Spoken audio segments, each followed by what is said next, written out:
Boa noite, turma boa da Prime Web TV. Seja bem-vindo aqui ao seu tradicional programa Trocando em Miúdo de todas as sextas-feiras, aqui pela Prime Studios TV no Facebook.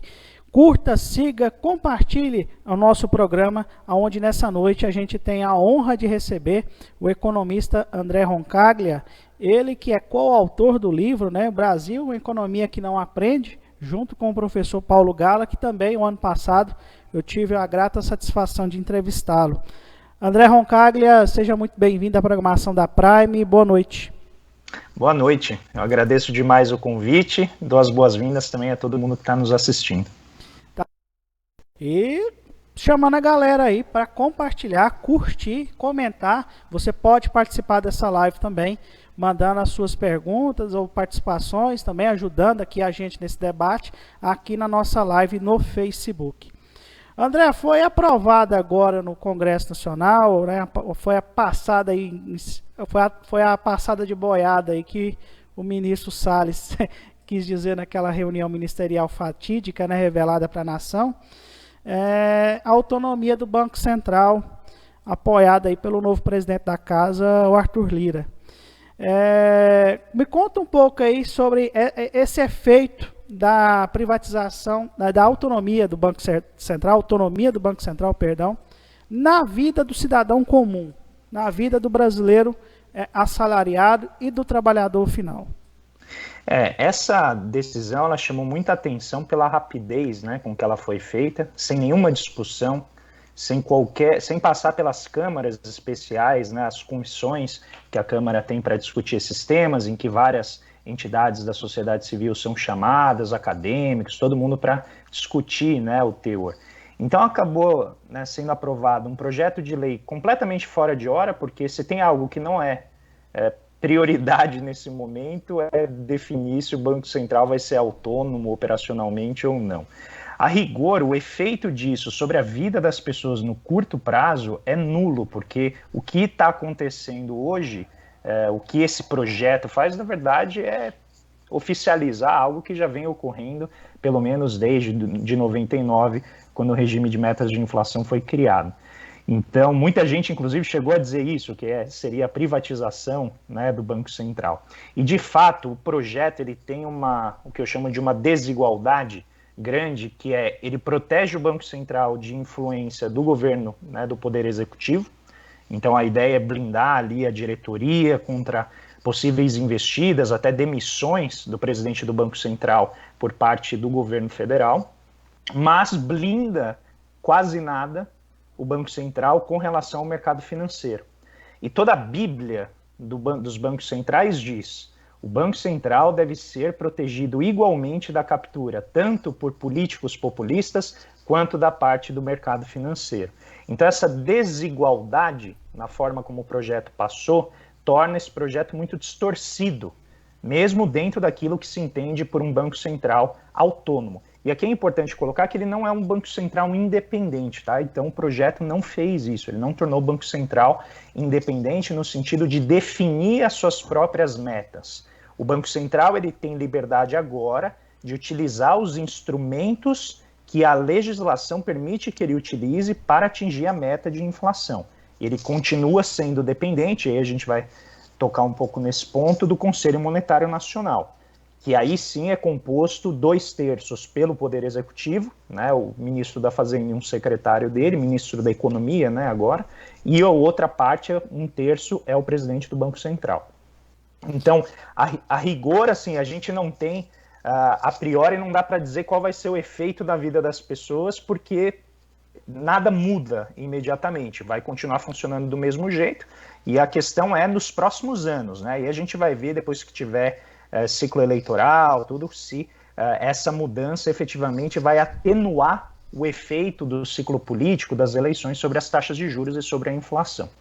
E, na verdade, o Banco Central seria uma agência reguladora do mercado e dos bancos, seria isso mais ou menos? E outra coisa, as agências reguladoras criadas lá no governo FHC, como de água, energia, telecomunicações, dão um bom exemplo à nação de que o Banco Central, sendo uma agência reguladora, vai funcionar?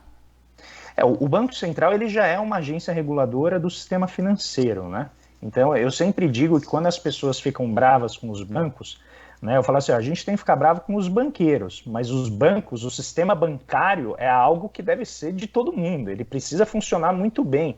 Né? A finança que a gente brinca, a ideia de você, por exemplo, eu e você, né, Bruno, a gente pode pegar um dinheiro que a gente não tem e fazer um negócio, né, criar uma empresa, fazer um empreendimento com recursos que a gente não tem. Ou seja, o sistema bancário que permite que isso ocorra é uma ferramenta fenomenal de progresso humano. O problema é como ele acaba, ao longo do tempo, sendo apropriado por um conjunto, no caso brasileiro, de pouquíssimos bancos, né, que dominam quase todo o crédito. A gente está falando de 5 ou 6 bancos aí que dominam 9 em cada 10 reais que a gente dá de crédito para a economia. Então, nesse sentido, eu acho que o problema central aqui é o Banco Central regula bem já, os bancos são muito regulados, só que o mercado é muito concentrado. E nesse ponto, eu até diria que o Banco Central, ele comparativamente às outras agências reguladoras, ele é um centro de excelência. Ele tem um corpo muito qualificado, são pessoas que realmente, assim, é tudo nível mestrado, doutorado, pessoal muito qualificado, muito bem pago, né, um dos maiores salários dentro do Serviço Público Federal, do Executivo. E eu acho que ele, na verdade, deveria até ensinar as outras agências a funcionar melhor, porque o que a gente vê nas outras agências, se você pegar, né, a ANS, a ANP, muitas vezes é a captura pelo poder, né, privado, que acaba entrando nessas agências e as guiando na direção de interesses privados em vez do coletivo. André, essa concentração bancária, ela se deve também muito à questão da venda dos bancos estaduais também, na década de 90, muito também a crise também administrativa desses bancos. Você acha que o CAD errou nessa política de não deixar essa concentração bancária acontecer? E a gente viu situações como na fusão da Sadia com a Perdigão, as empresas tiveram que abrir mão da marca Batavo e outras situações aí de mercado. O CAD regula muito bem. Agora, em relação ao sistema financeiro e os bancos, o CAD parece que ele se abdicou da sua função. Você vê dessa forma ou não? Na verdade, assim, eu até no mestrado eu cheguei a estudar um pouco isso e tem uma briga sobre jurisdição aqui. Então, o CAD, ele entende que ele não deveria atuar diretamente nesse setor e o Banco Central acha que ele deveria. Então, porque lidar com o sistema bancário é algo muito complicado, né? Toda a contabilidade de banco, toda a dinâmica de banco é muito diferente dos outros setores da economia. Então, como o banco, e aqui eu vou falar um negócio que talvez não seja tão intuitivo, tá? Mas o banco, ele produz um bem público, que é dinheiro. O banco produz moeda. Então, a moeda nacional, ela é coproduzida pelo Banco Central, pelo Estado e pelo sistema bancário. Então, a gente tem um banco, ele está operando o quê? Um bem público. E isso torna, né, a atividade dele sujeita à regulamentação, sujeita à regulação, tanto por parte do Banco Central, né, fundamentalmente por parte do Banco Central. Então, se a gente pensar em concentração bancária, e aqui, novamente, eu vou falar algo contraintuitivo para o que as pessoas pensam, porque a gente está aqui num papo de filosofia trabalhista, mas as pessoas acham que em todos os mercados concorrência é melhor. Isso não é verdade, porque há setores em que você tem o que a gente chama de ganhos de escala. Então, por exemplo, um único banco, ele consegue reduzir os custos de operação quanto maior ele for, porque ele vai ter mais gente colocando dinheiro lá dentro, ele consegue emprestar com menor custo. A gente nunca pensou que o banco, ele é como o Tinder. Vocês já pararam para pensar nisso? O que o banco faz? Ele faz o matching. Tem um cara aqui que quer guardar o dinheiro e tem o outro que quer usar esse dinheiro. Então ele vai lá e encontra as pessoas de acordo com o nível de risco e retorno que elas estão esperando, faz o matching e aí joga o dinheiro e põe ele para circular. Porém, isso tem custo decrescente quanto maior você é. Então, se um banco é muito grande, ele está reunindo muita informação que permite a ele fazer esse matching, né, esse casamento de interesses, de vontades de opostos, né, o que quer poupar e o que quer investir. Só que quem fez isso primeiro no sentido de concentrar foi o senhor Delfim Neto, né, o velho Delfim, lá em 1968, quando ele era ministro da Fazenda, e ele promove a primeira grande concentração bancária para facilitar a gestão da política monetária e ganhar, isso que eu falei, essa produtividade no setor financeiro.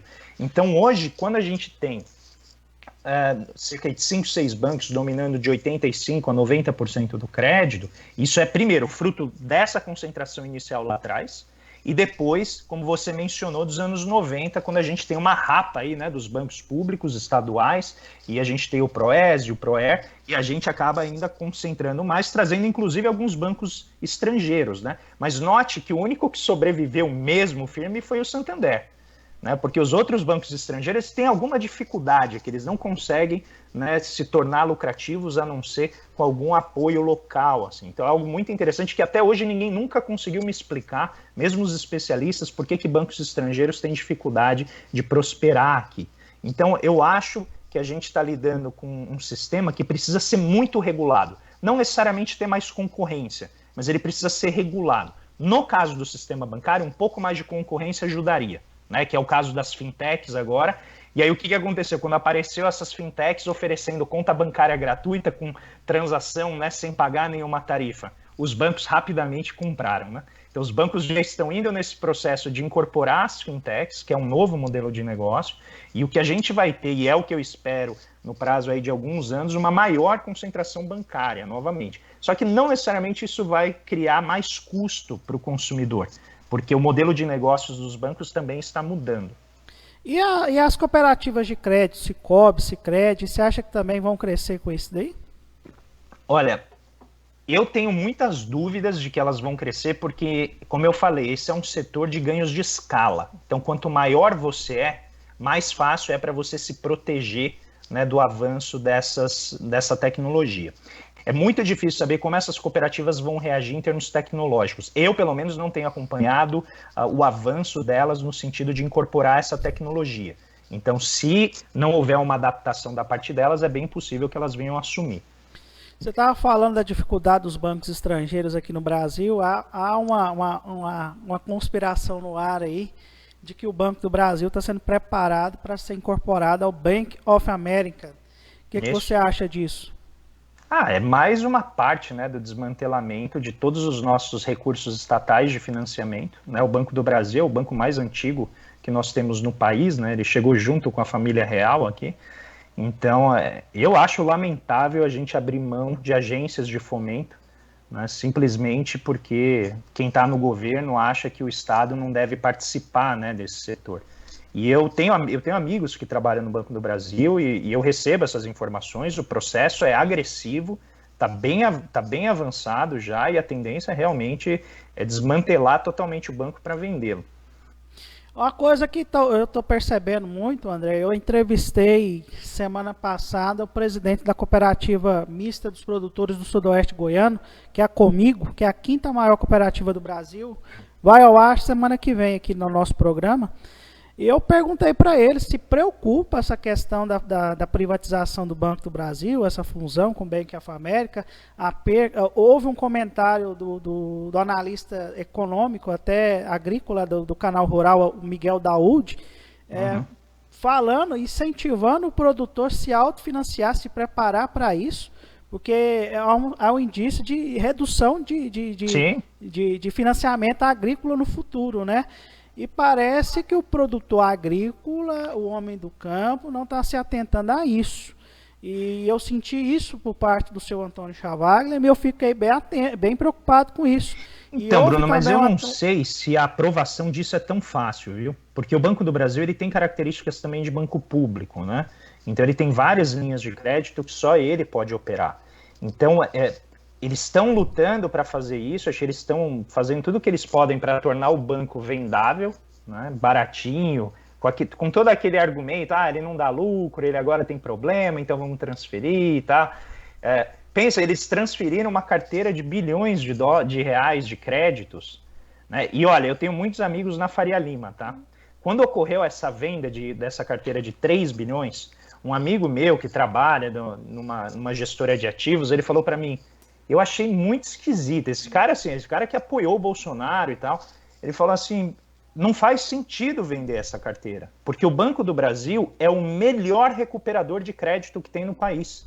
Eles têm uma área que é fenomenal para recuperar crédito, são muito produtivos, então não faz sentido vender essa carteira de 3 bilhões por 300 milhões, né? Que é algo que o Ciro sempre coloca nas falas dele, né? É 10% do valor, se a dívida é 3 bi, então vai ser 300 milhões, né? Só que a maneira como foi feita foi uma forma, assim, muito cara de privataria, assim, né? De vender a preço muito baixo. Eu achei muito mal contada essa história.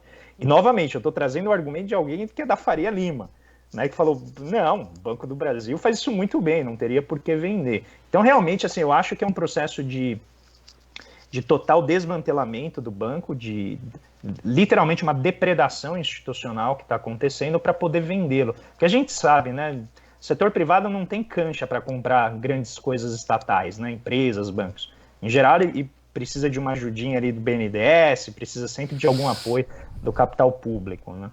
Mas eu acho que vai ser terrível. Meu Deus. E parece também uma tentativa de jogar esse crédito agrícola para a Caixa, né? Em Goiás vai ser aberta 3 agências caixas totalmente voltadas para o agro. O que você está vendo desse movimento aí? Não, tem que ser, porque vai jogar para quem? Para o Itaú? Para o Bradesco? Não vai, né? Então eles fazem financiamento agrícola, mas não com juros subsidiados igual tem os estatais, né? Não na linha que o BB faz. O ponto é, eles também querem privatizar a Caixa. Né? O que pouca gente sabe é que o Banco Central tem linha de crédito agrícola, né? Então o Banco Central, ele tem, isso foi quando o banco foi pensado no jogo ali político dos anos 60, quando o Roberto Campos criou, junto com o Bulhões, né, o Banco Central, teve um jogo político ali que criou algumas linhas especiais do Banco Central de crédito, um deles é o agrícola. Mas eu acho isso um equívoco, eu acho que isso deveria estar nos bancos públicos. Mas tem esse problema, se eles vão privatizar os dois, o BB e a Caixa, então eu não sei para onde vai esse crédito. Mas, novamente, né, Bruno, com esse governo a gente nunca sabe, né, não tem clareza, existe pouquíssima previsibilidade com relação às decisões que são tomadas, é um tal de vai e vem, né, sai uma notícia... Né, eles plantam a notícia para ver a reação, aí depois volta atrás, e aí você vai descaracterizando a proposta até que chega uma hora que você nem sabe mais o que está acontecendo. Né, que foi exatamente o que ocorreu com essa proposta do Banco Central. Né? Ela nem é a proposta do Executivo, ela apareceu, passou no Senado, aí ficou 1, 2 meses fora, ninguém falou sobre isso, de repente, em 2 dias foi aprovado. Né, então é muito difícil para o analista acompanhar, porque a forma como esse governo atua é muito caótica e eles são realmente muito hábeis em criar desorientação. Infelizmente, essa é uma realidade, uma análise correta do atual governo. André, mas também está uma tentativa aí de liberar poupanças, né, em dólares, né, a dolarização da poupança. O real corre risco com isso? Lógico. Eu tenho uma dificuldade de entender, assim, parece que o Brasil finalmente, quando ele alcança uma certa estabilidade, o pessoal fala, não, a gente quer problema. Vamos criar problema porque tá ruim, assim, eu só tenho o meu problema da dívida, eu só tenho o meu problema fiscal. Vamos colocar um problema externo novamente. O Brasil passou o século XX inteiro lidando com problemas do balanço de pagamentos. O século XX inteiro com volatilidade da taxa de câmbio, afetando, né, todas as atividades industriais, atividades do campo, e principalmente no início dos anos 80, causando a hiperinflação, né, o processo hiperinflacionário que nós vivemos nos 80. Então, ao longo dos anos 2000, o governo Lula consegue criar algo que a gente nunca teve na história brasileira, que foram essas reservas internacionais. Mais de 300 bilhões de dólares, que servem como um colchão de amortecimento para aquilo que sempre foi escasso no país, que é dólar. Então, pela primeira vez em toda a nossa história, a gente tem uma proteção, que é um colchão de amortecimento, que literalmente nos impede de ter crise cambial. E como o velho Simonsen dizia, o Mário Henrique, não o Roberto, a inflação, ela machuca, mas o câmbio é fatal. Então, pela primeira vez a gente não tem um problema cambial. O que eles querem fazer? Vamos deixar as pessoas ter conta em dólar. E mais, vamos deixar os estrangeiros pegar empréstimos em reais sem trazer nenhum dólar. Aí, Bruno, para pensar. Você está lá sentado na UBS, o grande banco britânico, você fala assim, eu preciso ganhar dinheiro. Vou até o Brasil, chego no Bradesco, pego o empréstimo, jogo o dinheiro na bolsa. O dinheiro cresce, pego o dinheiro e compro o quê? Dólar. E aí, tira o dólar de lá. Ou seja, está gerando uma loucura no sistema que é impensável que alguém que tenha qualquer conhecimento da história brasileira possa fazer algo assim. O que me leva a crer que ou eles ignoram o passado do Brasil, se chamando economistas, ou eles realmente estão completamente vendendo a estabilidade brasileira à troca de algum tostão. Por quê? Qual que é a ideia deles? Se eu colocar conta em dólar, o estrangeiro vai entrar aqui com mais facilidade, ele vai trazer rios de dinheiro. Vai nada. Quem que vai colocar dinheiro no Brasil? A gente derrubando todo o nosso bioma amazônico do Cerrado. Todo o mercado financeiro do hemisfério norte falou, agora é verde. Existe agora é meio algum ambiente. país no mundo, ô André, que cresceu com o dinheiro dos outros? Oi? Existe algum país do mundo que cresceu com dinheiro emprestado de outros países? Ou de outro investidor de outros países? Não sem crises. Não sem crises. Assim, cresce, mas depois tem que passar por uma crise, que foi o caso brasileiro. Né? Tudo que a gente fez lá nos anos 70... Proálcool, Itaipu, Transamazônica, Angra 2, tudo isso foi com dinheiro de fora. Olha o problema que deu. Passamos 15 anos tentando sair dessa ressaca, né, até o Plano Real vir estabilizar e matar a nossa indústria. Mas note a loucura dessa proposta de você ter dinheiro aqui. Qual que é hoje a grande proteção do Brasil, principalmente do governo, numa pandemia como essa, de fazer uma PEC do orçamento de guerra? Então vamos pensar junto. Ó. Eu estou com o maior déficit nos últimos anos, né, porque o governo não consegue fazer o ajuste fiscal prometido. Não nos esqueçamos que o Guedes ele entra no governo dizendo que ele vai zerar o déficit no primeiro ano. O déficit cresceu, sem pandemia. Aí vem a pandemia. O que acontece? O Brasil teve que desembolsar 800 bilhões de reais do nada. É dinheiro criado pelo governo e joga isso na economia. Mais de 330 bilhões na mão do povo, na forma de auxílio emergencial. Como que a gente faria isso se a gente tivesse o dólar aqui, né, coexistindo com o nosso real? Então vamos parar para pensar. Se o governo emite 800 bi a mais, qual que é a reação do investidor? Eu vou pegar dívida pública. Ah, não quero dívida pública. Tudo bem, vai para a Bolsa correr risco. Então, não quero correr risco na Bolsa. Então, pega a dívida pública. Beleza, eu pego dívida pública. Aí ele saiu de um título de 10 anos e correu para um título de 1 ano.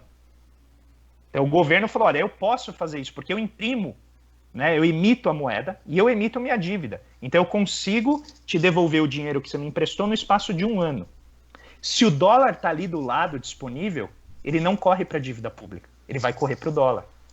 Porque tem uma máxima em economia, Bruno, que chama Lei de Gresham, que foi um Sir, né, um senhor lá da Inglaterra, o Sir Thomas Gresham, que ele disse o seguinte, se você tiver o ouro e a prata coexistindo, a prata vai espantar o ouro, porque as pessoas vão guardar a moeda boa, que é a moeda mais valiosa, e vão usar a prata apenas para comprar as coisas, como meio de troca.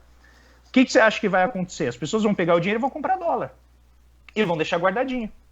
E isso vai gerar um problema enorme para o Banco Central, que ele vai ter que vender esse dólar. Porque se ele não vender o dólar, o preço do dólar vai explodir. E aí gera essa oscilação do câmbio, né? E câmbio é trigo e trigo é pão, né? Então a oscilação no preço de tudo aquilo que a gente compra, como a gente está vendo aqui nessa pandemia, né, gerou uma inflação tremenda. Agora imagine fazer isso deliberadamente. Você fala, eu vou colocar a minha economia sob este risco. Sendo que a gente eliminou esse risco em 2006, quando a gente acumulou reserva o suficiente para, se precisasse, pagar toda a nossa dívida pública na lata. Que é isso que quer dizer que o Brasil pagou sua dívida externa. Ele não pagou. É que se ele precisasse pagar, ele teria dinheiro para pagar toda a dívida externa. Por que ele não faz? Porque a maior parte da dívida externa está na mão do setor privado, não está na mão do Estado. Então o Estado ele só é o detentor das reservas internacionais. Por que destruir isso? Por que mexer, né, nisso agora? É complicado, né, André? Então você está curtindo aí a entrevista com o André Roncaglia, economista, é só falar com a gente aqui no 64992775578 ou participar aqui também na nossa live no Facebook. Eu preciso que você curta, compartilhe também, comente, né? Dê o seu like aqui no nosso vídeo, ajude o programa Trocando em Miúdos e a Prime Studios TV continuar a crescer. André, está sendo discutido aí a questão da reforma tributária. E, ao mesmo tempo, está sendo discutido também a questão do preço dos combustíveis, né? O governo joga a culpa em cima da tributação dos estados. A gente sabe que os estados não vão muito bem, muito obrigado, né? Nós estamos aqui em Goiás, por exemplo, passando por um ajuste fiscal do estado, liderado pela Cristiane Schmidt, né? Também indicada pelo Paulo Guedes ao governador Ronaldo Caiado. Ela é mão de ferro realmente na questão da contenção dos gastos aqui, e até o Estado está tendo algumas dificuldades em fazer obras públicas, né, recentemente. Então, o que você me vê dessa questão do debate da tributação dos combustíveis, se realmente esse debate tem que partir por esse lado aí, realmente a tributação em cima dos combustíveis está errada, ou deve ser mudada a política de preço da Petrobras? E, emenda, qual seria a reforma tributária ideal para o Brasil e se essa reforma está sendo discutida corretamente no Congresso? Não e não. Não está sendo discutida corretamente essa política de preços da Petrobras. Eu não sei nem como explicar, mas ela não faz sentido, porque tudo que a gente construiu ao longo dos anos 50, quando ela foi criada em 52, 53, se eu não me engano, até os anos 80, foi a busca da autossuficiência do petróleo. Aí quando a gente finalmente obtém a autossuficiência, que nos permitiria fugir de todos os dramas que a gente viveu, né? Eu nasci nos anos 80, 1980, mas assim, tudo que eu estudei, eu falo com pessoas que são mais velhas, o que foram os anos 70? A gente discutia petróleo. Porque foram 2 choques do petróleo que minaram o mundo inteiro, geraram quebras generalizadas nas economias em 1973 e depois em 1979. Porque era um insumo muito importante. Eu chamo o petróleo de o sangue da indústria, né? Então, se você não tem aquilo para motivar a indústria falece. E aí o que acontecia? A gente estava montando a nossa indústria. Para montar a indústria, você vai precisar de cada vez mais energia, vai precisar de mais petróleo. Então, quando você industrializa, você tem que comprar mais petróleo. A gente conseguiu a autossuficiência. Ou seja, a gente não precisa seguir o preço internacional. É o sonho de qualquer país. O Keynes, ele tem um artigo que chama A Autossuficiência, como as economias devem tentar ser autossuficientes. Né? Não como regime nazista e tal, mas alguma medida estratégica de autossuficiência. Aí o que a gente vai? Coloca lá um monte de economista que tem essa fantasia liberal que os mercados são a melhor forma de alocar recurso e fala, não, liga aí com o preço internacional. Aí essa dança dos preços nos postos, né? Você nunca sabe qual que é o preço, né, do combustível que você vai consumir. Aí chega e fala assim, não, o problema é o tributo. Tudo bem, pode até ser um problema, mas não é a causa. O tributo está sendo a maneira, né, mais um puxadinho que o governo está utilizando para justamente tentar aliviar uma pressão popular que está vindo sobre ele, de um grupo que era, né, base de apoio dele, e essa base já está desmoronando, porque os caminhoneiros estão muito irritados com a política. Então eu acho uma política completamente divorciada do nosso histórico de superação da dependência do petróleo com relação a produtores externos, e a gente agora está importando petróleo, né, gasolina, loucamente, sendo que a gente tem, né, a capacidade de produzir aqui. E isso vai um pouco na esteira, né, da total destruição que a Petrobras vem passando, o desmantelamento integral, porque esse pessoal que gosta de liquidar, né, empresas, e daqui a pouco a gente também vai falar da Ceitec, que tem a sanha, né, por liquidar, liquida. Inclusive isso é uma abordagem política lá dos anos 30, que chama liquidacionismo, que é você vender ativos do Estado. Então o pessoal fala, liquida tudo, liquida emprego, liquida empresa, liquida dívida, liquida tudo. Né? E aí você vai desmantelando empresas que elas não produzem só bens finais. A Petrobras ela não produz petróleo. A Petrobras produz tecnologia. A Petrobras produz conhecimento que pode ser aplicado numa gama de atividades. E aí o que a gente faz? A gente está quebrando a Petrobras em várias mini empresas para que o setor privado possa comprar. Só que sabe quem que está comprando loucamente a Petrobras? Estatais estrangeiras. Ou seja, por que a estatal estrangeira pode comprar? Aí a gente respeita e fala, não, ela é boa. Mas as nossas estatais não são boas. E é isso que a gente chama de complexo de vira-lata, essa preguiça da nossa elite em construir organizações respeitáveis e mantê-las, como foi o caso, né, da Petrobras, até vir a Lava Jato e destruir a engenharia e a Petrobras, né, numa só tacada. Resultado, agora a gente segue essa política internacional de preços que, na minha visão, é burra e contraproducente.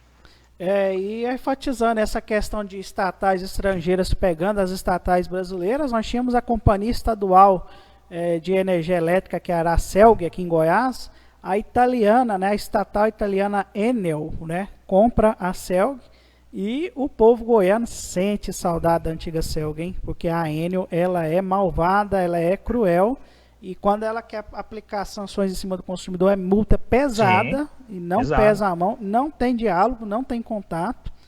E a gente sofre aqui no estado, viu? Aqui também, São Paulo é Enel também. Você acredita que o poder do voto está sendo diminuído, está sendo, ao longo do tempo está sendo diminuído? Porque antigamente, se uma estatal elétrica não funcionasse, a gente trocava o grupo político na tentativa de melhorar, né, a política daquela estatal elétrica. Hoje o povo perdeu essa oportunidade, né? Perdeu a política econômica agora com o Banco Central, que vai ditar as regras também. Eu não posso votar mais um presidente da República que tenha uma ideia econômica próxima à minha. Você acha que não está diminuindo, não estão caçando o direito popular do voto do eleitor brasileiro? Eu vou dizer, eu vou tomar uma postura mais conservadora nessa resposta, por uma questão de sinalização. Porque eu acho que as pessoas já estão tão desacreditadas na política que a gente acho que tem que tomar cuidado de fazer análise em cima de fotografia. Acho que a gente tem que fazer análise em cima do processo, né? Então, há uma despolitização enorme da população, que ocorreu dramaticamente até 2013, quando a molecada foi para as ruas aqui em São Paulo reivindicar transporte de qualidade sem aumento de preço. Então, eles foram protestar contra um bem público que tinha uma qualidade baixa e que o prefeito queria subir o preço. Isso é o estopim, o cavalo de Troia, que fez com que a invasão da direita fosse muito forte. A direita se apodera do discurso da reivindicação e começa a desmantelar toda a crença, toda a legitimidade da política como uma forma de solucionar os nossos problemas. E essa fragmentação que veio junto com uma polarização política fez com que os canais institucionais que a gente usava para reivindicar perdessem credibilidade, que leva à tua pergunta. Então, olha, os canais institucionais tais quais eles estão postos, eles não estão mais conectados diretamente aos interesses da população. Então, isso está diminuindo o poder da população. E eu não acho que isso é verdade. E eu vou te explicar por quê. Porque num cenário de polarização, a gente está vendo a dificuldade que é formar essa tal de frente ampla. A gente não consegue. Por quê? Porque é tudo fragmentado, porque não tem um projeto de Brasil. Sem um projeto de Brasil, cada um fica pegando o teu pedacinho do latifúndio e falando assim, não, nós temos que fazer que nem o meu. Aí o outro fala, não, tem que fazer que nem o meu. E essa fragmentação é que está junto, né, com todo o desarranjo do sistema judiciário, do Ministério Público, causando essa perda de legitimidade da política. Mas eu não acho que há salvação para o Brasil fora da política. Nosso problema é político. A questão é como que a gente vai resgatar as instituições do aparelhamento bolsonarista que vem ocorrendo. Que o bolsonarismo chegou no poder com a desculpa de desaparelhar o petismo. E acabou reaparelhando, né, com o bolsonarismo. Que é um vício tremendo que a gente está vendo nos órgãos de controle. Resultado. E aqui é o importante, o poder do voto vale tanto quanto antes. O problema é que os órgãos fiscalizadores estão judicializando e criminalizando a política. Então se torna muito difícil. Eu sou funcionário público federal. Eu sou coordenador de uma câmara de pós-graduação. Tudo que eu faço, eu tenho que consultar ou o procurador, ou eu tenho que consultar a CGU, né, a Controladoria Geral da União, para ver se eu não estou cometendo algum crime, que eu vou responder no meu CPF. Não é a Unifesp que faz, sou eu, André, no meu CPF. E ninguém, a Unifesp não me dá depois auxílio com advogado, nada, é na minha pele. E essa criminalização, ela é um problema gravíssimo, porque o que acontece? Gera paralisia. Então, isso que eu sou um funcionário público que está locado numa instituição, numa autarquia, que é uma universidade federal. Agora, imagina alguém que está no Tesouro, imagina alguém que está no Banco Central, e a pessoa fala assim, não, mas se eu fizer algo errado, esses caras vão vir em cima de mim. E às vezes são coisas pequenas, o procurador já chega assim, com 3 anos de cadeia. Aí o funcionário público, ele se sente completamente inibido, né, de tomar decisões, de avançar, e isso eu acho que tem sido o grande problema que está gerando a sensação de afastamento do Estado com relação à população. E isso eu não sei, eu sou economista, não sei como, né, resolver esse problema associado aos órgãos de controle. Tá certo. Esse é o André Roncaglia, economista, aqui no programa Trocando em Miúdos, na Prime Studios TV. Eu preciso que você curta, compartilhe, ajude a programação da Prime a continuar crescendo. André Roncaglia, política fiscal ancorada nos gastos. Por que ela não é ancorada na receita? Porque o propósito é diminuir o tamanho do Estado. Simples. Desde o início, quando eles criaram a lei do teto do gasto, a ideia fundamental era impedir que os gastos crescessem, né? Então a gente sempre mede o gasto como proporção do PIB. Então o que você faz? Como que funcionava até então? Você tinha basicamente os gastos crescendo de acordo com a inflação do ano anterior, né? E tinha mais um crescimento associado aí a alguma parte de crescimento do PIB. Porque quando o PIB cresce, que é tudo que a gente produz, o governo arrecada mais. Então essa arrecadação adicional permitiria, né, um pouquinho mais de gasto. É o que a gente chama de o gasto ter crescimento real. Ele está crescendo um pouquinho acima da inflação. Por quê? Porque a tributação também está crescendo. A emenda constitucional 95, né, que é a lei do teto dos gastos, diz o seguinte, olha, esquece a receita. Vamos pegar os gastos e nós vamos aplicar uma regra bem simples. Eles vão crescer em cada pasta. Você pega cada ministério, tal, ele só pode crescer de acordo com a inflação do ano passado. Então isso é o que a gente chama de manter o valor real do gasto daquela pasta. Ah, eu quero gastar mais em educação. Tudo bem, então você vai ter que tirar de ciência e tecnologia. Aí você consegue fazer. Mas você só pode aumentar o gasto em educação se você retirar da saúde, se você retirar de ciência e tecnologia, se você retirar de infraestrutura.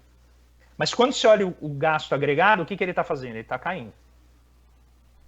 Aí a regra é tão ruim, ela é tão ruim, que ela previa um gatilho, que era o seguinte, em situações em que a inflação cresça e o governo não consiga pagar, automaticamente você começa a comprimir algumas despesas obrigatórias, como salários dos servidores, né, outros gastos, para temporariamente você conseguir encaixar todos os gastos debaixo do teto, senão estoura o teto, né? Só que eles não regulamentaram essa parte, então o gatilho não funciona. Não funciona. Por isso que eles têm que aprovar a PEC emergencial, a PEC administrativa, para criar esses gatilhos. Porque essa lei foi muito mal formulada em 2016, lá, logo depois do golpe, né? Então, o Temer faz isso rapidamente, aumenta dramaticamente os gastos, né, em 2016, porque nenhum político é bobo, e aí, a partir disso, começa a cair. Aí vem um problema, só para quem está nos assistindo entender a loucura dessa regra. Logo que ela foi implementada, no início de 2017, poucos meses depois da implementação, a Polícia Federal teve um apagão de passaportes. Os passaportes, eles são pagos pela população. Só que como o gasto está dentro da lei do teto, mesmo aumentando a arrecadação da Polícia Federal para pagar os passaportes, ela não podia gastar mais, porque a lei do teto impedia. Aí, se o governo tem, por exemplo, receita que ele não esperava, maior do que ele estava, né, prevendo, ele não pode usar aquilo para gastar mais, ele só pode pagar o juro da dívida. Então você gera uma situação que ela é literalmente assim esquizoide, né? Ela está separando a realidade vivida da realidade pensada pelo tecnocrata que bolou essa regra. Então a realidade que ele vive na cabeça dele não tem nada a ver com a realidade que a gente está aqui, né, vivendo no Estado efetivamente. O resultado qual que é? A gente tem esse jogo, né, que o Paulo Guedes está fazendo, de tira daqui, põe dali e tal, para ver se consegue ficar embaixo do teto. Mas o teto não tem como ser viabilizado, a não ser que você literalmente desmonte o Estado brasileiro, que parece ser aquilo que eles querem. O problema, e aí eu acho que a grande falha do raciocínio deles, que eu acho infantiloide, assim, é infantil o que eles estão. Se você começa a pagar menos médico, enfermeira, professor, o que você está minando? O futuro do país. Isso aqui já é uma selvageria, vai ficar pior ainda. Porque o bem público, que é a maneira como, né, as pessoas de baixa renda têm de complementar o seu orçamento sem pagar por isso, que são, né, a saúde, educação, infraestrutura, saneamento, isso aí vai sumir. Resultado, a população vai ficar com menos proteção e a gente vai cada vez mais isolar os ricos dos pobres, né? Eles já vivem totalmente enclausurados, né, em condomínios super protegidos por segurança privada, porque eles não confiam na polícia. Né? E a gente tem esse resultado de um Brasil abissal, né? Um abismo entre as pessoas que estão lá vivendo muito bem, os 5% mais ricos, e o restante da população. O resultado é esse. E não tem como sair disso sem mudar essa regra. Essa é uma regra que precisa ser transformada, mas o que a gente vê? Eles não querem largar essa regra. Por quê? Porque senão a Faria Lima chia. Então eles falam assim, ó, Faria Lima, eu não vou abandonar o teto. Mas olha, eu aqui do lado eu vou fazer uns gastinhos a mais, porque tem essa pandemia aí que o pessoal tá enchendo o saco. Então eu vou lá fazer um gastinho a mais aqui. Mas faz de conta que eu tô segurando o teto. Entendeu? Mas é óbvio que os gastos eles vão acabar transbordando, porque já estão pensando agora em reeditar a PEC do orçamento de guerra, né? Editar a calamidade. Agora, por que não fizeram antes? Será que o vírus, ele chegou 31 de dezembro e ele falou, pronto, pessoal, cumpri minha tarefa, feliz ano novo, a gente se... Não, ele continua afetando a sociedade. Não era imprevisível que isso ia ocorrer. E todo mundo avisou, renova o orçamento de guerra. Mas por que não quis renovar? Porque isso daria muito poder, né, dentro da eleição da Câmara para o Rodrigo Maia. Então ficou essa briga, né, todo esse transtorno dessa eleição da Câmara e finalmente o Bolsonaro conseguiu o que ele queria. Quer eleger o presidente, e agora está passando a boiada. Mas o teto não vai embora, isso eu te garanto. Infelizmente também não parou, foi nessa questão da questão do Congresso ter parado e nem a questão do orçamento, não, parou foi tudo. Educação, segurança, transporte, e também não é só o governo federal, não, municípios não se prepararam também com a questão da educação, estados também, a questão das aulas em casa e aulas virtuais não tem condições mais da situação que foi imposta, que está sendo imposta. Fomos pegados de surpresa no ano de 2020. Daria muito tempo de discutir um novo modelo de ensino virtual, do ensino remoto, dentro do ano de 2020 para ser aplicado no ano de 2021. Não foi discutido. Acham que agora que vai estar iniciando a vacinação, mas é daqueles pássaros de Cágado, né? Pássaros de tartaruga. Eu acho que essa aula remota, essas aulas virtuais vão até o ano de 2022 também. E mais uma vez, não vão discutir uma melhor forma de aplicar o ensino remoto. Infelizmente. O Brasil é sempre assim, sempre deixa para depois, sempre dá o jeitinho brasileiro, e esse jeitinho brasileiro um dia tem que acabar, né, professor Roncaglia? Mas também, professor, nós temos um problema sério na nossa economia, que é a indústria de maquiagem. Nós temos aqui na cidade de Anápolis, que é um polo farmoquímico, que é um dos maiores do Brasil. O orgulho do Estado. Mas a gente sabe que o Brasil importa mais de 80% dos insumos de saúde, até para a gente montar um comprimido, né, de dor de cabeça, esse insumo vem de fora. Essas indústrias de maquiagem, qual que é o peso dela para a nossa economia? E não seria mais viável a gente desenvolver essas tecnologias aqui no nosso país? Indústria de maquiagem, ela combina desde setores que são menos intensivos em tecnologia até a fina flor da química fina. Em geral, essa fina flor da química fina ela é importada. Né? A gente faz tudo aquilo que está mais associado a embalagens, plásticos, que vem novamente da Petrobras, né? O plástico vem do petróleo. E a gente não pode esquecer que quando você está falando de toda a parte de cosméticos, 70%, 80% do preço do cosmético é embalagem. porque você precisa vedar, né, e proteger muito bem ali aquela química que está envolvida, né, para você ter a durabilidade necessária do produto. Eu não sei qual é efetivamente o peso do setor de cosméticos no PIB. O que eu consigo te dizer é que, como ele faz parte indiretamente do setor químico, né, de produção de toda a parte de tintas, polímeros, tudo que a gente utiliza, tem conexões ali, esse setor é fortemente dependente de importações, que não diferencia muito do restante do setor da saúde na parte de medicamentos, né? Tem muitas patentes envolvidas. Aí a gente conseguiu lá no início dos anos 2000, finalzinho dos 90, quebrar várias patentes, que deu origem a várias empresas, né, aqui no Brasil, produtoras de genéricos e tal. Então, eu acho que esse caminho é um caminho que a gente perdeu depois do governo Lula. A gente não avançou na constituição do SUS como uma potência produtiva, e isso é algo que eu tenho lutado muito para as pessoas entenderem, que eu tento até pintar em cores assim, para as pessoas compreenderem que o SUS ele não é o postinho de saúde que você vai quando você tem a dor de barriga, quando teu filho está com febre. Aquilo é só o fim do processo. O SUS é uma máquina de conhecimento, é uma máquina de tecnologia e atendimento, né? Então o SUS é formado pelo setor de metal mecânico, né, de mecânica e equipamentos, desculpa, o setor de química e o setor de serviços. Só que a gente só usa o setor de serviços. Então a gente acha que o SUS é aquilo lá, é o ambulatório, né, é o posto de saúde com a vacina. Mas não, toda a produção de conhecimento acerca das vacinas, a Fiocruz, né, Fundação Instituto Oswaldo Cruz, o Instituto Butantan, existe um conhecimento muito grande ali dentro, que a gente precisa defender. Além disso, toda a produção de tecnologia que é utilizada aqui depende dos institutos federais, das universidades federais e estaduais. Então, o SUS ele é uma base industrial muito forte. Mas o que tem ocorrido, né, nesses últimos 15, 20 anos? Ele está sofrendo também com a desindustrialização, a ponto de chegar aí alguns insumos, né, a gente tem quase 80% de dependência de importações.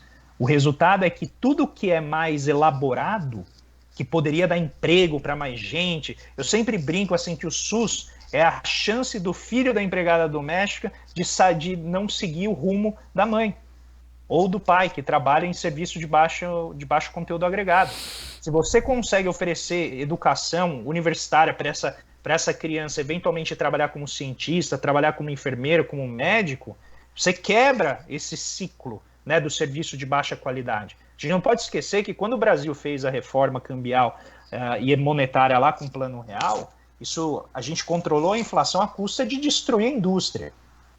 A gente joga o câmbio lá embaixo, sufoca os lucros dos industriais, que estavam indevidamente protegidos por muito tempo, é verdade. Grande contingente de população que perde emprego vai para onde? Vai fazer serviço de baixa qualidade. A profissão que mais cresce nos anos 90 é serviço doméstico. E aí, se você vai conversar com as pessoas que fazem esse serviço, você fala assim, sua filha quer fazer esse serviço? Não.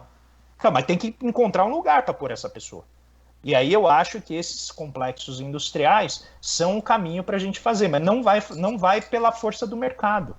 Não vai. A gente deixou o mercado fazer, olha o que aconteceu.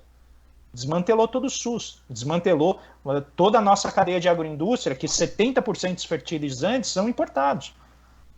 E isso gera uma dependência tremenda. Isso o que é? Emprego, gente. Que a gente está gerando lá no hemisfério norte, em vez de gerar aqui dentro. E nós temos a capacidade tecnológica de fazer isso aqui dentro. Só que precisa de coordenação, algo que a gente não tem. Uma questão que dos primeiros orientações do governo Biden é que o governo americano priorize compras governamentais de empresas dos Estados Unidos. Isso. Eu achei bacana, Buy American, né? Buy American, né? E aqui, se fosse fazer isso aqui no Brasil, Deus o livre, guarde, era Lava Jato 3.2, né? Porque nunca, é uma operação que nunca acaba, mas quando ela acaba também é de uma forma trágica, como ela está sendo demonstrada agora. Por que o governo, o André, não tem essa visão de priorizar as compras de produtos fabricados aqui no Brasil? E, novamente, a gente relembra a história da Embraer, né? O Osiris Silva, né, desenvolveu junto com engenheiros do ITA, né, o primeiro avião chamado Bandeirante. O comandante orienta, agora você tem que fabricar isso em escala industrial. Ele vai em porta de empresário para empresário, pedindo para esse financiamento, pedindo para eles apostarem numa fábrica brasileira, e ninguém quis. Foi o presidente Costa e Silva lá visitar o ITA, ele mostra o avião para o presidente, e o presidente compra a ideia dele e cria a estatal brasileira Embraer, que hoje já não é mais estatal, mas o governo tem as suas prerrogativas lá, que é a cláusula de ouro, que é a Golden Share. Por que disso, André? Por que o Brasil não prioriza o mercado interno e não prioriza as suas indústrias? Nós vemos a Petrobras fechando a refinaria aqui dentro para importar derivado de combustível dos Estados Unidos, gerando emprego e renda naquele país. Por que acontece isso com o Brasil? Olha, isso a gente precisaria de algumas horas para discutir, mas eu vou simplificar dizendo que nossas elites, elas são impacientes, elas não têm visão. Então isso é o que alguns economistas chamam de falta de imaginação social. Então quando você pega, por que chama elite? Né? Porque é aquela que lidera. A gente poderia chamar de oligarquia, de classes dominantes, mas eu gosto do termo elite porque ele permite que a gente converse com mais visões de mundo. Né? Então as nossas elites, elas são elites extrativistas. Elas gostam de ter o retorno rápido. Não à toa, qual que é a base do governo atual? É fazer cassino na Amazônia e facilitar o garimpo. O garimpo, que é coisa do século XVI, quando o Brasil foi descoberto, 1500. A gente está falando assim, é um nível, não é conservador isso. Isso é reacionário aos séculos, assim, você está voltando lá atrás, em vez de dar um passo para frente. E isso é falta de visão. Aí vem o problema central. Por que a gente não vai investir em empresa estatal? Porque a elite brasileira, ela não gosta de pagar imposto. Aí você fala assim, não, mas ninguém gosta de pagar imposto. Pois é, mas a nossa faz questão de criar todos os mecanismos possíveis para não pagar imposto. Todos. E aí vem um problema central que é, para você financiar o Estado, quem que vai ser, vamos dizer, a imagem do sucesso? Qual é a pessoa que vai ser isso? Não vai ter, né? E a elite gosta de ser enaltecida pelos seus feitos. Daí um sujeito como Ike Batista. Você gosta de enaltecer a personalidade. Não, ele fez. Então a nossa elite quer ganhar dinheiro, mas ela não quer que o Estado dê escola para as pessoas de maneira impessoal. Ela quer colocar o nome dela na escola e dizer, olha, eu estou contribuindo com isso aqui. Isso volta lá nos Estados Unidos, é a típica ideia da filantropia, né? Então você ganha o seu dinheiro e você reverte para o social. Quando você quer, quando você puder e da maneira que você puder. E o Estado não, o Estado tem um dever, que é fazer isso. Muito bem. Qual é um dever do Estado que está na nossa Constituição? Proteger os nossos setores estratégicos. E aí qual que é o jogo da legislação? É você ir diminuindo e mudando o entendimento do que é setor estratégico. Então você vai enxugando a participação do Estado. Setores que antes eram considerados estratégicos deixam de ser. Ah, não, mas não pode mexer no setor de petróleo. Legal, então vamos mexer nas subsidiárias. Então a gente mantém ali o centro e a gente só está vendendo as subsidiárias, mas a gente está respeitando a Constituição. Sim, mas está desmantelando a empresa. E aí vem um problema-chave. Se a elite é impaciente, ela vai querer financiar, Bruno, projetos que vão demorar 30 anos para ter lucro? Não vai. Porque isso é mais de uma geração, e a elite quer dinheiro hoje. E é isso que gera esse anacronismo da nossa dívida pública, de você ter altíssimos rendimentos com prazos muito curtos. Que empresário vai olhar e falar assim, não, deixa eu investir nesse negócio que eu não sei se vai dar certo. Tem maior chance de dar errado. Ou eu ponho o dinheiro na dívida pública, que me dá o retorno garantido ali na frente. Mas só tem que respeitar o teto de gastos, hein? Porque senão você não tem como pagar o meu título da dívida. E esse arranjo faz com que a elite não invista. E mesmo os empresários brasileiros, eles têm muita dificuldade em investir exatamente pela maneira como a gente conduz as coisas aqui. Você tem um ciclo de expansão que termina muito rapidamente. E o empresário precisa que o ciclo de expansão dure bastante, para ele realmente poder investir, gerar emprego e tal. Resultado, a gente tem a combinação de fenômenos macroeconômicos, que é essa volatilidade do produto, com isso que eu acho que é uma certa mentalidade da nossa elite de querer retorno rápido e fácil, e sem risco. E aí, com isso, ela diverge muito, né, das elites empresariais do hemisfério norte, como pega um sujeito como o Elon Musk. Né? O cara tem todo o apoio do Estado americano, né, tem um monte de investimento do Estado, mas ele está lá tentando. São inovadores no limite assim que a gente não conhece. Mas para isso você tem que imprimir dólar, né? Ajuda você ser a casa que produz dólar. Mas eu acho que tem essa combinação de uma política macroeconômica muito ruim para o empresariado e esse comportamento da nossa elite de ser muito curto-prazista, né? Eles não olham longo prazo, não tem visão. E também tem a questão das criações em universidades. A Universidade Federal do Ceará cria o capacete Elmo, que diminui em 65% a ocupação dos leitos de UTI para que as pessoas utilizem respiradores. É um capacete que a pessoa pode ficar sentada e ela fica tomando oxigênio ali, ela não precisa ocupar um leito de UTI. Não, a gente tem muita inovação nas universidades. Mas mesmo isso é algo que a própria reforma administrativa, se ela fosse administrativa mesmo, e não fosse só uma maneira de reduzir salário de servidor público, né, que eu chamo uma reforma do RH, né, porque todo o resto da parte administrativa do Estado, ela não está tocando. É o equivalente a você chegar para o empresário e falar assim, o cara fala assim, não, eu quero reestruturar toda a minha empresa. E aí você fala, isso, é só cortar o salário. Fala, não, eu quero reestruturar ainda. Não, só corta o salário das pessoas. É isso que a gente está fazendo com o Estado brasileiro. É de uma burrice tremenda, porque, novamente, é curto-prazista. O que o Guedes quer? Ele quer cortar salário, ele quer pagar menos para servidor público. Ele não quer que o servidor público seja mais produtivo, que ele gere mais para a sociedade. Isso, novamente, é essa mentalidade que está associada a essa vertente, né, de pensamento, que é o neoliberalismo, que é o quê? Corta. Corta, vai cortando. Você vai cortando, uma hora vai chegar onde você quer. Se não chegou onde você quer, continua cortando. Que eventualmente vai estar do tamanho que você quer. E nunca chega.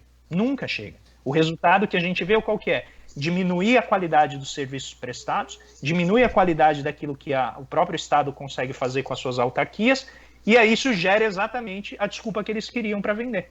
Ou para desfinanciar, né? Tirar dinheiro das universidades, tirar dinheiro dos institutos de pesquisa. E é esse o nosso drama, é como reverter isso. Porque essa é uma visão muito potente. Ela fala muito fácil para as pessoas. E as pessoas que nem querem isso acabam sendo levadas a acreditar e apoiar uma visão tosca dessa. Né? O fechamento da fábrica de semicondutores, a Ceitec, lá no Rio Grande do Sul, André Roncalho, a liquidação dela, os danos que isso pode ocasionar para o futuro econômico do Brasil? Essa é uma das coisas que mais dói no meu peito, viu? Porque os semicondutores, eles têm, obviamente, uma escala, né, de sofisticação que vai desde ali dos chips mais básicos, que é o que a Ceitec faz, até a fina flor, que são os chips de computador, de celular, né, de smartphones e tal. Agora, você já tem a base, você já construiu, você tem uma empresa, ela é lucrativa, ela está dando lucro. Né? Porque o grande argumento é que ela estaria dando prejuízo, e nada, ela está dando lucro. Ela está dando lucro com as próprias pernas, porque ela parou de receber apoio do governo federal, se eu não me engano, há 2 anos atrás, ou ano passado, e ela já tem lucro, ela já criou redes de clientes, já tem um contrato potencial de fazer o controle dos pneus da Pirelli mundialmente. Então, e a gente vai fazer o quê? Vai extinguir. Por quê? Porque a visão é contra o Estado, é que o Estado não tem que ter uma empresa. Então você tem que ir eliminando, né, essas empresas. Aí você para pensar, por que o setor de semicondutores é importante? Porque é estratégico. A indústria 4.0 é isso, é você lidar com essas tecnologias da informação que tem base na área de semicondutores. Ah, não, mas não está dando lucro. Aí volta o curto-prazismo, Bruno, que eu estou te falando. Ah, você já montou a empresa. Investe nela, faz crescer. Ah, não, mas não pode porque não dá, tem que viver com as próprias pernas. Sabe quem não estaria hoje aqui no Brasil se tivesse aplicado esse conhecimento, essa visão de mundo? A Toyota. A Toyota foi sustentada pelo governo japonês por mais de 10 anos, muito mais. Ela dava prejuízo. O governo sustentou, fala, não, nós precisamos de uma indústria de automóvel forte. E hoje está aí, líder mundial. Tem fábrica aqui no nosso país. E a gente está sacrificando. Notem a relação. lá atrás, anos 50, o automóvel que era a indústria de fronteira. Qual que é a indústria de fronteira hoje? Semicondutores. O que a gente está fazendo? O contrário do que o governo japonês fez lá atrás. A gente está extinguindo uma empresa que tem perfeitas capacidades de crescer, de se expandir e reduzir muito os custos de vários setores aqui no nosso país. Mas a gente não quer investir nisso. É melhor comprar de fora, na visão desse pessoal, e ficar sujeito às oscilações dos preços, né, da dependência das importações. Então é falta de visão, é falta de projeto. Não tem uma visão de país, não tem um projeto de desenvolvimento. Dá nisso, você vai cortando. A Alemanha tem a política dos campeões nacionais e também da questão de proteção das empresas alemãs. Até os próprios Estados Unidos tem isso, que não permitiu que a China comprasse uma empresa de semicondutores americana. Aqui a gente viu o caso da Troller, né, que foi vendida para o grupo Ford, foi fechada, né, e fabricava excelentes produtos, excelentes veículos, né? E aí a gente tem aí sobrevivendo bravamente aí com grandes produtos, que é a Marco Polo, nós temos também a Agrale, né, que são grandes empresas brasileiras, né? Tem um motor também lá de Santa Catarina, fábrica de motores muito importante. O Brasil tem muitas empresas boas, muitas empresas bacanas e que precisa de um incentivo do Estado, precisa de uma política nacional de desenvolvimento, né, André? Então, mas vamos explicar o que é essa política nacional de desenvolvimento, porque só cultivar os campeões nacionais gera essa reação social, né, que levou a Lava Jato, que levou a toda essa reação por parte de forças mais conservadoras. Então, a ideia de você selecionar um conjunto de empresas, ela não é errada em si, tá? Mas ela tem limites. Por quê? Se você não conseguir produzir um sistema, um ambiente empresarial que gere novas empresas que consigam crescer com as próprias pernas, o Estado ele vai ter que sempre desembolsar uma quantidade de recursos muito grande e sem necessariamente o devido controle. Por quê? Qual que é o problema de você dar subsídio? Subsídio é como uma guerra. É fácil de entrar, mas difícil de sair. Porque quando você deu, que era o que a gente fez com as multinacionais do setor automobilístico aqui. Né? A Ford tinha subsídio desde que eu me entendo por gente. Ou era guerra fiscal entre os estados, né? Ou eram subsídios do governo federal. Você tem que chegar para a empresa e falar assim, olha, eu vou te dar esse dinheiro, mas em 5 anos você tem que aumentar suas exportações em 300%. Se você não aumentar, eu corto o subsídio. O número mínimo de emprego gerado também. Pode ser no nível de emprego, sofisticação, por exemplo, da pauta exportadora, utilização ou melhoria da cadeia de fornecedores para você fortalecer, né, o setor de autopeças ou o setor de peças, né, dependendo do setor que você estiver trabalhando. Você tem que criar o que é a rede produtiva. E esse é o sistema industrial que a gente está falando. Só que você não consegue fazer isso se a tua inserção no que eles chamam de cadeias globais de valor é vender um produto bruto que você acabou de tirar da terra e comprar ele todo trabalhado, né, com preço muito mais elevado.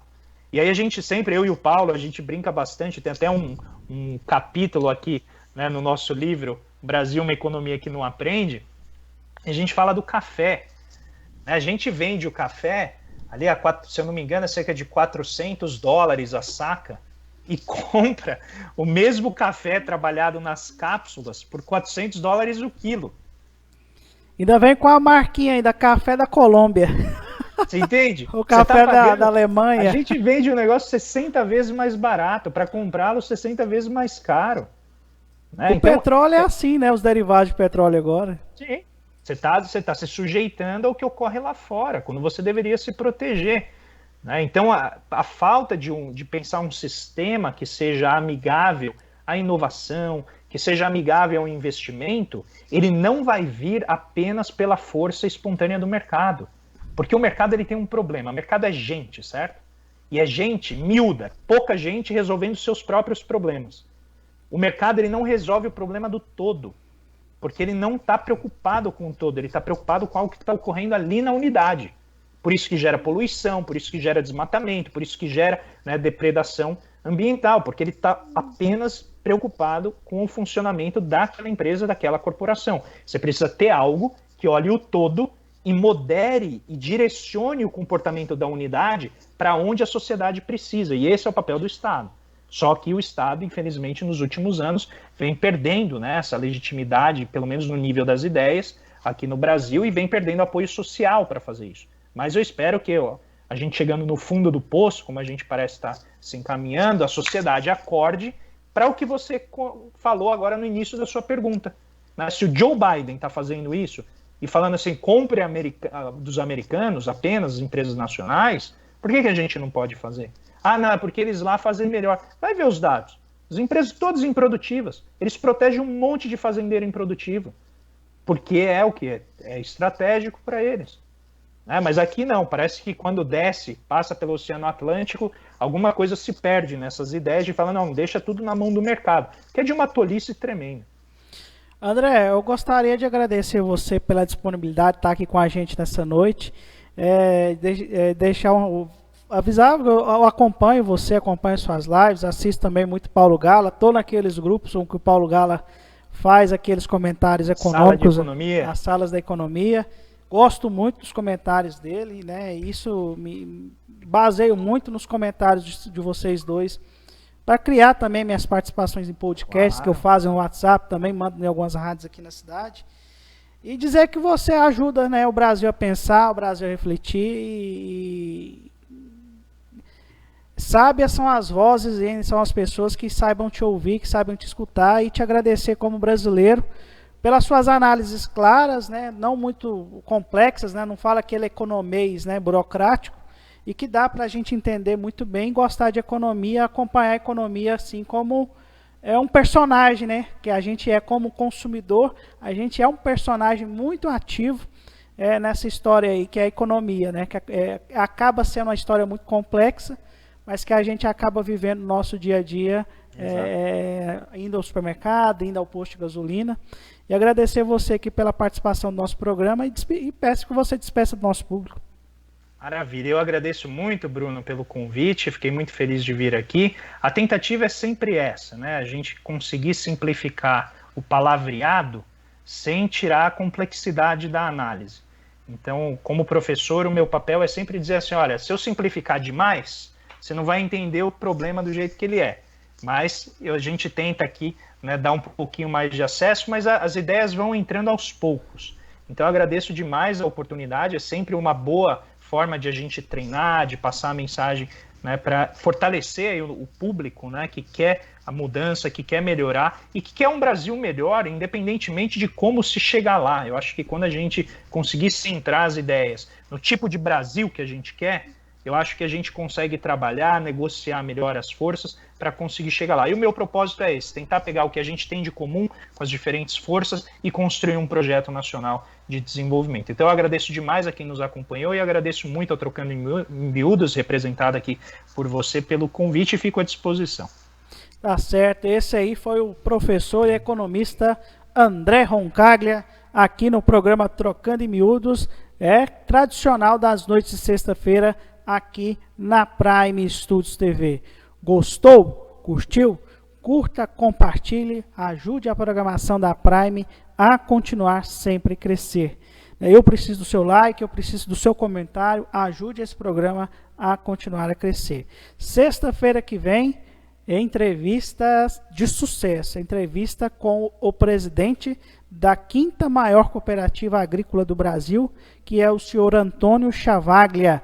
Entrevista gravada na sede administrativa da Comigo, será exibida semana que vem aqui no programa Trocando em Miúdos. Amanhã, sábado, eu estarei às 6 da manhã na Clube FM, junto com o Gustavo Carvalho, que apresenta o programa Debatendo e Aprendendo aqui, no programa 180 Minutos, apresentado pelo meu amigo Souza Filho.